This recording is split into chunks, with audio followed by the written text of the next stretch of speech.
Is this thing on? Sorry, my camera's been a real piece of shit lately. Today I'm shooting a vlog and the camera still isn't really working, but I'm going to be in Williamsport and there's a big car show there. Check this out.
Most of us here today can remember exactly where we were at when that moment happened.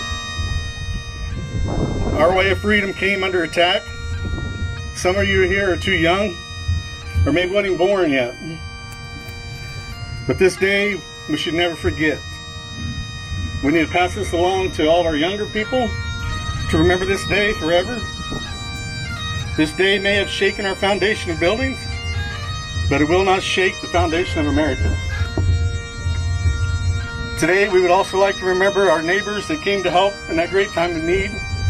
Our military that is still fighting to defend our great nation at home and overseas from further attacks and threats. I want to thank our local police, fire, EMS for protecting us every day and night.